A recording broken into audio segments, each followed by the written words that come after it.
ಅಲ್ವಾ ಸರ್ಕಾರಕ್ಕೆ? ಸರ್ ಯಾವ ಸರ್ ಹೆಮ್ಮೆ ಅದು? ಎಷ್ಟು ಸ್ಪೀಡ್ ಆಗಿ ನಾವು ನಿರಾಶ್ರಿತರಿಗೆ ಫ್ಲಾಟ್ ಗಳನ್ನ ಕೊಡ್ತಾ ಇದೀವಿ ನೋಡಿ ಹುಡುಕಿ. ಸರ್ ನಮ್ಮವರಿಗೆ ಕೊಟ್ರೆ ಅದು ಖುಷಿ ಸರ್ ನಮಗೆ. ಈಗ ಅಲ್ಲಿ ಇರ್ತಕ್ಕಂಥವ್ರು ನಮ್ಮವರೇ ಯಾರು ಇದ್ರು ಅವ್ರಿಗೆ ಕೊಟ್ರೆ ಅದು ಖುಷಿ ಅಲ್ವಾ ಸರ್ ಅದು? ಎಲ್ಲಿಂದನೋ ಬಂದಿರ್ತಕ್ಕಂಥವ್ರಿಗೆ ನೀವು ಸಡನ್ಲಿ ಎರಡೇ ದಿವಸಕ್ಕೆ ನೀವು ಡಿಸಿಷನ್ ತಗೊಂಡ್ಬಿಡ್ತೀರಾ ಅಂದ್ರೆ ಯಾಕೆ ತಗೋಬಾರ್ದು ಮುರುಗನ್ ಅವರೇ? ಅವರು ಮನುಷ್ಯರಲ್ವಾ? ಸರ್ ಮನುಷ್ಯರೇ, ಆದ್ರೆ ಫಸ್ಟ್ ನಮ್ಮಲ್ಲಿರೋರಿಗೆ ನಾವು ಪ್ರಿಫರೆನ್ಸ್ ಕೊಡ್ಬೇಕಲ್ಲ ಫಸ್ಟ್ ಕೊಟ್ರೆ ಇದು ಫಸ್ಟ್ ಈಗಿರೋ ಸಮಸ್ಯೆನ ಬಗೆಹರಿಸ್ಬಿಡ್ತೀವಿ, ಆಮೇಲೆ ನಮ್ಮವ್ರಿಗೂ ಕೊಡ್ತೀವಿ, ತಲೆ ಕೆಡಿಸ್ಕೊಂಬಿಡಿ ಅಂತ ಹೇಳುತ್ತೆ ಸರ್ಕಾರ. ಈಗ ಅಲ್ಲಿರೋರ್ಗೆನೆ 3 ತಿಂಗಳ ಹಿಂದೆ ಹೊಡೆದಾಕಿದ್ರಂತೆ, ಅವ್ರಿಗೆ ಮುಂದೆ ಕೊಡ್ತೀವಿ ಅಂತ ಹೇಳೋರಂತೆ. ಆಮೇಲೆ ಚಿಕ್ಕಮಂಗ್ಳೂರವರು ನಮ್ಮ ರಿಪೋರ್ಟರ್ ಮಾತಾಡ್ತಾ ಇದ್ರು, ಅವರು 2018ರಿಂದ ಕಾಯ್ಕೊಂಡಿದ್ರಂತೆ, ಕೊಡ್ತೀವಿ ಅಂತ ಹೇಳ್ಕೊಂಡು ಬರ್ತಾನೆ ಅವ್ರೆ. ಮುರುಗನ್ ಅವರೇ, ಇವತ್ತಿನ ಸರ್ಕಾರದ ಧೋರಣೆ ಇದು ಅಲ್ವಾ? ಓಕೆ ಮುರುಗನ್ ಅವರೇ, ಥ್ಯಾಂಕ್ ಯು ಕರೆ ಮಾಡಿ ಮಾತಾಡೋದಕ್ಕೆ. ಗಿರಿಜಾ ಅಂತೇಳಿ ಬಾಗಲಕೋಟೆಯಿಂದ ಕರೆ ಮಾಡಿದ್ದಾರೆ. ಗಿರಿಜಾ ಅವರೇ ನಮಸ್ಕಾರ. ನಮಸ್ಕಾರ ಸರ್. ನಮಸ್ಕಾರ. ಏನ್ ಅನಿಸ್ತು ಗಿರಿಜಾ ಅವರೇ, ರಾಜ್ಯ ಸರ್ಕಾರ ಇಂತ ಒಂದು ನನಗ ರಾಜ್ಯ ಸರ್ಕಾರದ ಬಗ್ಗೆ ಮುಖ್ಯಮಂತ್ರಿ ಅವ್ರಿಗೆ ಸ್ವಂತಿಕೆ ಇಲ್ಲೇನು ಅಂತ ಪ್ರಶ್ನೆ ಬರಾಕತ್ರಿ. ಅಂದ್ರೆ ಇದು ಬೇರೆಯವ್ರು ಹೇಳಿದಕ್ಕೆ ಮಾಡ್ತಿರೋದು ಅಂತನಾ ನಿಮ್ಮ ಪ್ರಕಾರ? ಖಂಡನೆಗಳನ್ನ ಯಾರಾದ್ರೂ ಮಾಡ್ತಾರ್ರಿ, ಆದ್ರ ಸ್ವಂತಿಕೆ ನಮ್ಮದು ಇರ್ತೈತಲ್ಲ ವಿಚಾರ ಮಾಡ್ಬೇಕಾದ್ರ ಆ ವಿಚಾರಗಳು ಇವರಲ್ಲಿ ಇಲ್ಲ. ತಮ್ಮ ಸ್ವಂತಿಕೆ ಏನು ಇಲ್ಲ. ಬೇರೆ ರಾಜ್ಯದವ್ರು ಏನೋ ಅಂದ್ರು ಅಂತ ಹೇಳಿ, ಪಾಕಿಸ್ತಾನದವ್ರು ಏನೋ ಅಂದ್ರು ಅಂತ ಹೇಳಿ ಈಗ ಕೋಗಿಲೆ ಲೇಔಟ್ದವ್ರಿಗೆ ಇವ್ರು ಅಕ್ರಮವಾಗಿ ಮನೆಗಳನ್ನ ನಿರ್ಮಾಣ ಮಾಡಿದ ಅಂತ ಅಕ್ರಮವಾಗಿ ಮನೆಗಳನ್ನ ನಿರ್ಮಾಣ ಮಾಡಿದವ್ರಿಗೆ ಇವ್ರು ಫ್ಲಾಟ್ಗಳನ್ನ ಕೊಟ್ರ. ಹಾಗಾದ್ರೆ ಕರ್ನಾಟಕದಲ್ಲಿ ಇರ್ತಕ್ಕಂತ ಎಷ್ಟೋ ಪ್ರದೇಶಗಳ ಸರ್ಕಾರಿ ಜಾಗಗಳಲ್ಲಿ ಇನ್ನೂ ಅಕ್ರಮವಾಗಿ ಮನೆಗಳನ್ನ ನಿರ್ಮಾಣ ಮಾಡ್ಕೋತಾರೆ. ಅದೆಲ್ಲರಿಗೂ ಇವ್ರು ಕೊಡ್ಲೇಬೇಕಾಗ್ತತಿ.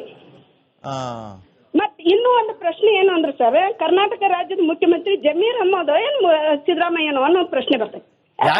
ಸಿದ್ದರಾಮಯ್ಯನವರು ಅಕ್ರಮ ಪ್ಲಾಟ್ಗಳಿದ್ವು ಅಲ್ರಿ ಸರ್, ಅಕ್ರಮ ಪ್ಲಾಟ್ಗಳನ್ನ ಎಲ್ಲಾ ಡೆಮಾಲಿಷನ್ ಮಾಡಿದ ತಕ್ಷಣ ಅಲ್ಲಿ ಜಮೀರ್ ಅಹಮದ್ ಅವ್ರು ಹೋಗಿ ನಾವೇನ್ ಮಾಡ್ತೀವಿ ಅಂದ್ರೆ ಪ್ರಧಾನಮಂತ್ರಿ ಯೋಜನೆ, ರಾಜೀವ್ ಗಾಂಧಿ ಯೋಜನೆ ಅಡಿಯಲ್ಲಿ ನಾವೇನ್ ಮಾಡ್ತೀವಿ ಇವ್ರಿಗೆ ಫ್ಲಾಟ್ಗಳನ್ನ 200 ಫ್ಲಾಟ್ಗಳನ್ನ ಕೊಡ್ತೀವಿ ಅಂತ ಹೇಳಿ ಅನೌನ್ಸ್ ಮಾಡಿದ್ರು.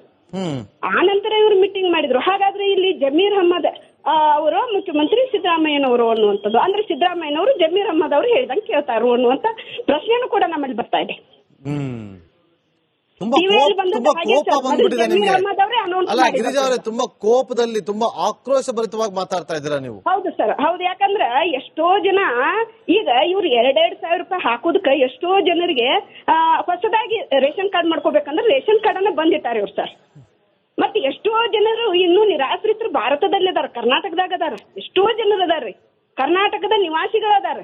ಈಗ ಎಲ್ಲೆಲ್ಲಿ ಅವರ ಬಂದು 2 ವರ್ಷದಾಗ ಇದ್ದವ್ರಿಗೆ ಒಳ್ಳೊಳ್ಳೆ ಪ್ಲಾಟ್ಗಳನ್ನ ಕೊಡ್ತಾರು ಅಂದ್ರ ಮತ್ತೆ ಇಲ್ಲಿ ಕರ್ನಾಟಕದಲ್ಲಿ ಹುಟ್ಟಿ ಬೆಳೆದು ಆ ಮನೆಗಳು ಇಲ್ಲದೆ ಸತ್ತಂತವ್ರು ಎಷ್ಟೋ ಜನ ಅದಾರ. ಅಲ್ಲ ನೋಡಿ ಗಿರಿಜಾ ಅವರೇ, ಪಾಕಿಸ್ತಾನದಲ್ಲಿ ಸುದ್ದಿ ಆಗುತ್ತೆ, ಪಾಕಿಸ್ತಾನದವರು ಧ್ವನಿ ಎತ್ತಾರೆ. ಮೊನ್ನೆ ಜಮ್ಮು ಕಾಶ್ಮೀರದಲ್ಲಿ ಬಡದಕ್ಕೂ ಅಂದ್ರೆ ಇದೇ ಮುಖ್ಯಮಂತ್ರಿಗಳು, ಇದೇ ಜಮೀರ್ ಅಹಮದ್ ಒಂದೇ ಒಂದು ಮಾತುಗಳನ್ನ ಹೇಳಿಲ್ಲ. ಭಾರತೀಯರನ್ನೇ ಕೊಂದ್ರು, ಹಿಂದೂಗಳನ್ನೇ ಕೊಂದ್ರು. ಪಾಕಿಸ್ತಾನದವರು ಇಲ್ಲಿ ಭಾರತೀಯರು, ಇಲ್ಲಿ ಮುಸ್ಲಿಮರು ಅದಾರ ಅಂದ್ರೆ ಇವ್ರು ಮುಸ್ಲಿಮರು ಭಾರತೀಯರೇ ಅಲ್ವಾ? ಇವ್ರು ಯಾಕೆ ಅದನ್ನ ಮುಸ್ಲಿಮರು ಏನ್ ತಮ್ಮವ್ರ? ಹಾಗಾದ್ರೆ ಕರ್ಕೊಂಡು ಹೋಗತ್ತೆ ಹೇಳ್ರಿ, ಅಷ್ಟು ಅವ್ರ ಮೇಲೆ ಅಕ್ಕರೆ ಇದ್ರ. ಮೊದಲು ತಮ್ಮಲ್ಲಿರ್ತಕ್ಕಂತ ಹಿಂದೂಗಳನ್ನ ಅವ್ರ ಪ್ರಜೆಗಳವರು, ಪಾಕಿಸ್ತಾನದಲ್ಲಿ ಇರ್ತಕ್ಕಂಥವ್ರು ಪಾಕಿಸ್ತಾನ ಪ್ರಜೆಗಳು, ಬಾಂಗ್ಲಾದೇಶದಲ್ಲಿ ಇರ್ತಕ್ಕಂಥವ್ರು ಬಾಂಗ್ಲಾದೇಶದ ಪ್ರಜೆಗಳವರು. ಅವ್ರು ಹಿಂದೂನೇ ಇರ್ಲಿ, ಮುಸ್ಲಿಮ ಇರ್ಲಿ, ಕ್ರೈಸ್ತ ಇರ್ಲಿ, ಯಾರೇ ಇರ್ಲಿ, ಅವ್ರು ಆ ದೇಶದ ಪ್ರಜೆಗಳಂದ ಬಳಕ ಅವ್ರಿಗೆ ಕೊಡ್ತಕ್ಕಂತ ಎಲ್ಲಾ ಸವಲತ್ತುಗಳನ್ನ ಕೊಡ್ಬೇಕಲ್ಲ. ಆ ನಾಯಿಗಳು ಏನ್ ನಮ್ಮಲ್ಲಿ ಬೀದಿ ನಾಯಿಗಳು ಮನುಷ್ಯರನ್ನ ಅಟ್ಟಾಡ್ಸ್ಕೊಂಡು ತಿಂದುವಲ್ಲ, ಹಾಗೆ ಮಾಡಿದ್ರಿ ಅಲ್ಲಿ ಬಾಂಗ್ಲಾದೇಶದಾಗ ಪಾಪ ಮನುಷ್ಯರನ್ನ ಎಷ್ಟ್ ಹೆದರ್ತಾ ಇದ್ದ ಮನುಷ್ಯ. ಅದಕ್ಕೆ ಒಂದೇ ಒಂದು ಮಾತನಾಡಿದ್ರ ಇವ್ರು ಯಾರಾದ್ರು? ಸಾಕ್ಷಿ ಕೇಳ್ತಾರ ಅದಕ್ಕೂ ಆಮೇಲೆ ಅವ್ರು ಸಾಕ್ಷಿ ಅಲ್ಲ, ವಿಡಿಯೋನೇ ಇದೆ ಅಂದ್ರೆ ಸರ್, ವಿಡಿಯೋನ ಆಯ್ತಿಲ್ಲ. ಹುಡುಗ ಪೊಲೀಸರ ಕೈಯಾಗಿದ್ದಂತವ ಹೆಂಗ್ ಬಾಂಗ್ಲಾದೇಶದ ಜನರ ಕೈಯಾಗ ಸಿಕ್ಕ, ಮತಾಂಧ್ರ ಕೈಯಾಗ ಸಿಕ್ಕ? ಪ್ರಶ್ನೆಗಳು ಬೇಕಲ್ಲ, ಅದಕ್ಕೆ ಪ್ರಶ್ನೆ ಮಾಡ್ಬೇಕಲ್ಲ. ಎಷ್ಟೋ ಪ್ರಶ್ನೆಗಳನ್ನ ಕೇಂದ್ರ ಸರ್ಕಾರದ ವಿರೋಧ ಪಕ್ಷದಲ್ಲಿ ಇರ್ತಕ್ಕಂತಹ ರಾಹುಲ್ ಗಾಂಧಿ ಅವರು ಕೇಳ್ತಾ ಇದ್ದಾರೆ. ಹಾಗಾದ್ರೆ ಇದನ್ನ ಪ್ರಶ್ನೆ ಮಾಡತ್ತೆ ಹೇಳ್ರಿ ಪಾಕಿಸ್ತಾನಕ್ಕ, ಬಾಂಗ್ಲಾದೇಶಕ್ಕ? ಇಲ್ಲಿ ಪಕ್ಷ ಬೇಡ ನಮಗೆ, ಭಾರತೀಯರು ಅಂತಕ್ಕಂಥದ್ದು ಭಾರತದಲ್ಲಿ ಇರ್ತಕ್ಕಂತ ಭಾರತೀಯ ಹಿಂದೂಗಳು ಬೇರೆ ಯಾವುದೇ ದೇಶದಲ್ಲಿದ್ರು ಅವರಿಗೆ ಆಗತಕ್ಕಂತ ಅನ್ಯಾಯದ ವಿರುದ್ಧ ಯಾವುದೇ ಪಕ್ಷದವ್ರು ಮಾತಾಡ್ಬೇಕು. ನೀವು ಓಕೆ ಮುಸ್ಲಿಂ ಓಲೈಕೆಗಾಗಿ ಮಾಡ್ತಾ ಇದ್ರೆ ಹಿಂದೂಗಳದ್ದು ಒಬ್ಬರದು ಓಟ್ ಬೇಡ ಅಂತ ಹೇಳ್ರಿ. ಅಂದ್ರೆ ಅವರೇ ಓಲೈಕೆ ಮಾಡ್ರಿ, ಅವ್ರಿಗೆ ಕೊಡ್ರಿ, ಒಂದು ಓಟ್ಗಳು ಬೇಡ ಅಂದ್ಬಿಡ್ರಿ. Okay okay okay, thank you Girija ಅವರೇ, ನಿಮ್ಮ ಅಭಿಪ್ರಾಯವನ್ನು ನೀವು ಹಂಚ್ಕೊಂಡಿದ್ದೀರಿ. ಮತ್ತೊಬ್ರು ಕರೆಯಲಿದ್ದಾರೆ, ಕೃಷ್ಣಮೂರ್ತಿ ಅಂತ ಹೇಳಿ ಕಡೂರಿಂದ ಕರೆ ಮಾಡಿದ್ದಾರೆ. ಕೃಷ್ಣಮೂರ್ತಿ ಅವರೇ ನಮಸ್ಕಾರ. ನಮಸ್ತೆ ನಾಗೇಂದ್ರ ಸರ್. ನಮಸ್ತೆ ಕೃಷ್ಣಮೂರ್ತಿ ಅವರೇ, ಚಿಕ್ಕಮಗಳೂರು, ನೀವು ಕಡೂರು ಉಲ್ಲೆಹಳ್ಳಿ ಅಂತ. ಆಕ್ಚುಲಿ ನಾನು ಬಂದ್ಬಿಟ್ಟು BMTC ಎಂಪ್ಲಾಯಿ, ಬೆಂಗಳೂರಲ್ಲಿ ವರ್ಕ್ ಮಾಡ್ತಾ ಇದ್ದೀನಿ. ಒಂದೂವರೆ ನಿಮಿಷದಿಂದ 2 ನಿಮಿಷ ಮಾತಾಡ್ತೀನಿ, ದಯವಿಟ್ಟು ಫೋನ್ ಕಟ್ ಮಾಡಬೇಡಿ. ತುಂಬಾ ಹಳದುಗಳು ನಿಮ್ಮ ಮುಖ ಹತ್ರ ಹೇಳ್ಕೋಬೇಕು ನಾನು. ನೀವು ಆವಾಗಲೇ ನಮ್ಮ ಬಗ್ಗೆನೇ ಮಾತಾಡಿದ್ರಿ, ನೀವು ನಾನು ನೋಡ್ತಾ ಇದ್ದೆ, ನಮ್ ಗೋಲ್ಡ್ನ ಯಾರು ಕೇಳಿಸ್ಲಿಲ್ಲ ಅಂತ.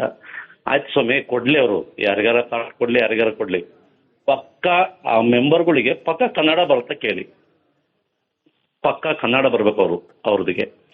ನಾವೇನಾರ ಕ್ವಶನ್ ಮಾಡಿದ್ರೆ ಪೂರ್ತಿ ಕನ್ನಡದಲ್ಲಿ ಅವ್ರು ಆನ್ಸರ್ ಮಾಡ್ಬೇಕು. ಅಂತರಿಗೆ ಕೊಡಿ ಅವ್ರು, ಆಯ್ತು. ಬೇರೆ ದೇಶದಿಂದ ಬಂದಿರೋರಿಗೆ ಕೊಡೋದು ಬೇಡ. ನಮ್ಮ ಭಾರತ ಮಾತೆ ಮಕ್ಕಳುಗಳಿಗೆ ಯಾರಾದ್ರೂ ಬೇರೆ ರಾಜ್ಯದಾರ ಆಗಿರ್ಲಿ, ಯಾರೋ ಮಾಡಿದ್ರು ಅಂತ ಯಾವ್ದೋ ರಾಜ್ಯ, ಕೇರಳ CM ಮಾತಾಡ್ತವ್ರೆ, ಅವ್ರಿಗೂ ನಮಗೂ ಹೋಲ್ಸ್ಕೊಂಡ್ರೆ, ಬಟ್ ಕರ್ನಾಟಕ ಅನ್ನೋದು ಭಾರತ ಮ್ಯಾಪ್ ಅಲ್ಲಿ ಎಲ್ಲೋ ಇದೆ, ಕರ್ನಾಟಕ ಬಾವುಟ ಎಲ್ಲೋ ಇದೆ. ಹಂಗಂತ ಅವ್ರು ಮಾಡಿದ್ರು ಅಂತ ನಾವು ಮಾಡೋದು ಬೇಡ, ಬಿಟ್ಟಾಕಿ. ಇವರು ಏನ್ ಮಾಡ್ತಾರೆ, ಒಂದ್ ಕಣ್ಣಿಗೆ ಸುಣ್ಣ, ಒಂದ್ ಕಣ್ಣಿಗೆ ಬೆಣ್ಣೆ ಇರ್ತಾರೆ. ಯಾಕೆ ಹೇಳ್ತಾ ನಿಂತಂದ್ರೆ, ಈಗ ಅವರಿಗೆ ಪ್ಲಾಟ್ ಕೊಡ್ತಾ ಇದಾರೆ, ಆಯ್ತು ಸ್ವಾಮಿ, ನಾಯಿಗಳಿಗೆ ಬಿರಿಯಾನಿ ಆಗ್ತಾ ಇದಾರೆ, ಅದು ನೀವು ಕಳ್ಸಿದ್ರಿ, ಬೇಡ. ಯಾರು ಅನಾಥರು ಯಾರು ಇಲ್ಲ, ರೋಡಲ್ಲಿ ಯಾರು ಅನಾಥರು ಸಿಕ್ಕಲ್ವಾ? ಕರ್ನಾಟಕ ಸರ್ಕಾರದ ಕಡೆಯಿಂದ, ಯಾವ ಪಕ್ಷನೇ ಆಗಿರ್ಲಿ, ಸರ್ಕಾರದ ಕಡೆಯಿಂದ ಒಂದು ಅನಾಥಾಶ್ರಮನ, ಒಂದೊಂದು ತಾಲೂಕಿಗೆ ಒಂದೊಂದು ಅನಾಥ ಆಶ್ರಮ ಮಾಡ್ಲಿ.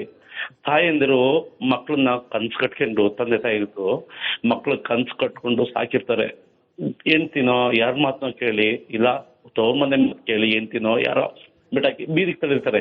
ಅಂತಂದು ಸಾಕಿದ್ರಿ, ಪುಣ್ಯ ಬರುತ್ತೆ ಇವ್ರಿಗೆ. ಗೌರ್ಮೆಂಟ್ ಕಡೆಯಿಂದ ಮಾಡ್ಲಿ. ಇದೇ DCM DK ಶಿವಕುಮಾರ್ ಅವರು, ನಾವು ಸ್ಟ್ರೈಕ್ ಮಾಡಿದಾಗ ಬನಶಂಕರಿ TTMC ಹತ್ರ ಬಂದು ನಮ್ ಜೊತೆ ಕೂತ್ಕೊಂಡು ಮನವಿ ಸ್ವೀಕಾರ ಮಾಡಿದ್ರು. ಇದು ಕಾರ್ಮಿಕ ಇಲಾಖೆದು 4 ವರ್ಷಕ್ಕೊಂದ್ಸರಿ ಅಗ್ರಿಮೆಂಟ್ ಅಂತ ಆಗೋಗಿದೆ. ಯಾಕೆ ಸ್ವಾಮಿ 4 ವರ್ಷಕ್ಕಿಂತ ಅವರೇ ಒಂದ್ ಸೈಡ್ ಹೇಳ್ತಾರೆ, ಒಂದ್ ಸೈಡ್ ಇನ್ನೊಂದ್ಸರಿ ಹೇಳ್ತಾರೆ. ನಾವೇನು ಕರ್ನಾಟಕದ ಮಕ್ಕಳಲ್ವಾ, ನಮ್ಮಿಂದ ನೀವು ಅಧಿಕಾರ ನಡೆಸ್ತಾ ಇಲ್ವಾ ಸ್ವಾಮಿ? ಬಿಡಿ ಸ್ವಾಮಿ, ನಮಗೆ, ನಾನು ಒಬ್ಬ ಕಾರ್ಮಿಕ ಅಂತ ಏನು ಸಾರಿಗೆ ನೌಕರ ಅಂತ ನಾನು ಹೇಳ್ತಾ ಇಲ್ಲ. ನಮ್ಮ ಬಗ್ಗೆ ನೀವು ಮಾತಾಡೋದಕ್ಕೆ ಅವಾಗಿಂದ ಟ್ರೈ ಮಾಡ್ತಾ ಇದ್ದೆ, ಇವಾಗ ಲೈನ್ ಸಿಕ್ತು, ಹಾಗಾಗಿ ನಿಮ್ಮ ಹತ್ರ ಮಾತಾಡ್ತಾ ಇದ್ದೀನಿ. ನಮ್ಮಂಗೆ ಬೇಜಾನು ಒಬ್ರು ಆಶಾ ಕಾರ್ಯಕರ್ತೆಯರಾಗ್ಲಿ, BBMP ಅವರಾಗ್ಲಿ, ಗ್ರಾಮ ಪಂಚಾಯತಿಯಲ್ಲಿ, ತಾಲೂಕ್ ಪಂಚಾಯತಿಯಲ್ಲಿ ಎಷ್ಟೋ ಬಡ ನೌಕರರುಗಳಿದ್ದಾರೆ. ಅಂಥವ್ರನ್ನ ನೋಡಿ, ಬಿಡಿ BMTC ಬೇಡ, ನಾನೊಬ್ಬ BBMP ನೌಕರ ಅಂತ ತಿಳ್ಕೊಳ್ಳಿ, ಮನೆ ಬಾಗಿಲಿಗೆ ಹೋಗಿ ಕಸ ಗುಡಿಸ್ತಾ ಇರ್ತೀನಿ. ನನಗೆ ನೀವು ಹೆಲ್ಪ್ ಮಾಡಿದ್ರೆ ಅಂದ್ರೆ, ನಾನು ದಿನಕ್ಕೆ 100 ಮನೆ ಹತ್ರ ಕಸ ಗುಡಿಸೋ ಜಾಗದಲ್ಲಿ 10 ಜನಕ್ಕಿಲ್ಲ, ಬೇಡ ಕನಿಷ್ಠ ಪಕ್ಷ 5 ಜನಕ್ಕೆ ನನಗೆ ಒಳ್ಳೆ ಸರ್ಕಾರ ಚೆನ್ನಾಗಿ ಮಾಡ್ತು ಅಂತ ನಾನೇ ಅಡ್ವರ್ಟೈಸ್ಮೆಂಟ್ ಮಾಡ್ತಿದ್ರಿ. ನಾನೇ ಚುನಾವಣೆಗೆ ಇಂಡೈರೆಕ್ಟ್ ಆಗಿ ಸಪೋರ್ಟ್ ಮಾಡ್ತೀನಿ ನಿಮಗೆ. ನನ್ನ ಕಡೆಯಿಂದನೇ ಸಿಗ್ಬೇಕು ನಿಮಗೆ. ತಳಮಟ್ಟದಿಂದನೇ ಮನೆ ಕಟ್ಟಬೇಕು, ಮೇಲೆ ಏನಾರ ಮಾಡ್ಕೊಳ್ಳಿ, AC ಹಾಕೊಳ್ಳಿ, POP ಮಾಡಿಸ್ಕೊಳ್ಳಿ, ಏನಾರ ಆಗ್ಲಿ. ಕೆಳಗ್ ಬೇಸ್ಮೆಂಟ್ ಚೆನ್ನಾಗಿರಲ್ಲ ಅಂತಂದ್ರೆ POP ತಗೊಂಡು ನಾವೇ ಮಾಡೋಣ. ಬೇಸ್ಮೆಂಟ್ ನಾವು ಸ್ವಾಮಿ ಶ್ರಮಜೀವಿಗಳು. ಈಗ ಕಡೆಯದಾಗಿ ಕೃಷ್ಣಮೂರ್ತಿ, ಓಕೆ, ನೀವು ಹೇಳಿದಂತೆ ನಾವು 2.5 ನಿಮಿಷ ನಿಮಗೆ ಕಾಲಾವಕಾಶವನ್ನ ಕೊಟ್ವಿ. ಕಡೆಯದಾಗಿ 10 ಸೆಕೆಂಡ್ ಅಲ್ಲಿ, ಈಗ ರಾಜ್ಯ ಸರ್ಕಾರ ಮಾಡ್ತಾ ಇರೋದು ಒಂದ್ ರೀತಿಯಲ್ಲಿ ಮಾನವೀಯ ದೃಷ್ಟಿಯಿಂದ ಸರಿನೇ ಆದ್ರೂ, ಒಂದ್ ನಿಮಿಷ, ಆದ್ರೆ ಉಳಿದ ನಿರಾಶ್ರಿತರಿಗೆ ಯಾಕೆ ಆ ಮಾನವೀಯ ದೃಷ್ಟಿಯಿಂದ ನೋಡುವಂತ ಕೆಲಸವನ್ನ ಮಾಡ್ತಾ ಇಲ್ಲ? ಇದಕ್ಕೇನ್ ಕಾರಣ ಅಂತ ಅನಿಸ್ತಾ ಇದೆ? ಒಂದ್ ವರ್ಡ್ ಆನ್ಸರ್ ಬೇಕು ನನಗೆ. ಸರ್, ಏನಿಲ್ಲ, ಏನಾರ ಮಾಡ್ಕೊಳ್ಳಿ, ಕರ್ನಾಟಕ ರಾಜ್ಯದಲ್ಲಿ ಏನಾರ ಮಾಡ್ಕೊಳ್ಳಿ, ನನಗೆ ಅದ್ ಬೇಡ. ಮಾನವೀಯತೆ ದೃಷ್ಟಿಯಿಂದ ಕರ್ನಾಟಕದಲ್ಲಿ ಕನ್ನಡ ಮಾತಾಡಬೇಕು. ಮೊನ್ನೆ ಬಸವನಗುಡಿಯಲ್ಲಿ ರೂಪೇಶ್ ರಾಜಣ್ಣ ಅವರು ಒಂದು ವಿಡಿಯೋ ಮಾಡಿದ್ರು, ಬ್ಯಾರಿಕೇಡ್ ಹಾಕಿದ್ದನ್ನ ನಾನು ನೋಡಿದೆ. ದಯವಿಟ್ಟು ಆ ತರ ಕರ್ನಾಟಕಕ್ಕೆ ನೀವು ಕನ್ನಡ ಬಗ್ಗೆ ನಾನು ನೋಡ್ತಾ ಇದ್ದೀನಿ, ಚೆನ್ನಾಗೇ ಮಾತಾಡ್ತಾ ಇದ್ದೀರಾ. ಕರ್ನಾಟಕದಲ್ಲಿ ಕನ್ನಡಿಗರಿಗೆ ಮೊದಲನೇದಾಗಿ ಆದ್ಯತೆ ಕೊಡಬೇಕು. ಓಕೆ, ಥ್ಯಾಂಕ್ ಯು ಕೃಷ್ಣಮೂರ್ತಿ, ನಿಮ್ಮ ವಿಚಾರ ನಮ್ಗೆ ಅರ್ಥ ಆಯ್ತು. ನೋಡಿ, ತುಂಬಾ ಜನ ರಾಜ್ಯದ ಮೂಲೆಗಳಿಂದ ಕರೆ ಮಾಡಿ ತಮ್ಮ ಅಭಿಪ್ರಾಯವನ್ನ ಹಂಚಿಕೊಂಡಿದ್ರೆ ಒಬ್ರಿಗೂ ಕೂಡ ಖುಷಿ ಇಲ್ಲ. ಯಾಕೆ ಅಂತಂದ್ರೆ ರಾಜ್ಯ ಸರ್ಕಾರ ತೆಗೆದುಕೊಂಡಿರುವಂತ ನಿರ್ಧಾರದ ವಿಚಾರವಾಗಿ ಒಂದಷ್ಟು ಜನ, ಇವತ್ತು ಒಂದಷ್ಟಲ್ಲ, ಕರೆ ಮಾಡಿದಂತ ಪ್ರತಿಯೊಬ್ರು ಕೂಡ ಅದೇ ಹೇಳಿದ್ದು. ನೀವು ಈಗ ಮಾನವೀಯ ದೃಷ್ಟಿಯಿಂದ ಅಲ್ಲಿ ಪುಟ್ಟ ಮಕ್ಕಳಿದ್ದಾರೆ, ಹೆಣ್ಮಕ್ಳಿದ್ದಾರೆ, ಓಕೆ, ನೀವು ಫ್ಲಾಟ್ ಕೊಡ್ತಾ ಇದ್ರ, ಆದ್ರೆ ಬೇರೆ ನಿರಾಶ್ರಿತರಿಗೆ ಯಾಕಿಲ್ಲ, ಕನ್ನಡಿಗರಿಗೆ ಯಾಕಿಲ್ಲ? ಇಲ್ಲೇ ಹುಟ್ಟಿ ಇಲ್ಲೇ ಬೆಳೆದಂತ ಅದೆಷ್ಟೋ ಜನ ಇವತ್ತು ಮನೆ ಇಲ್ಲದೆ, ಸೂರಿಲ್ಲದೆ, ಬೀದಿ ಬದಿ ಮಲಗುವಂತ ಕೆಲಸವನ್ನ ಮಾಡ್ತಿದ್ದಾರೆ.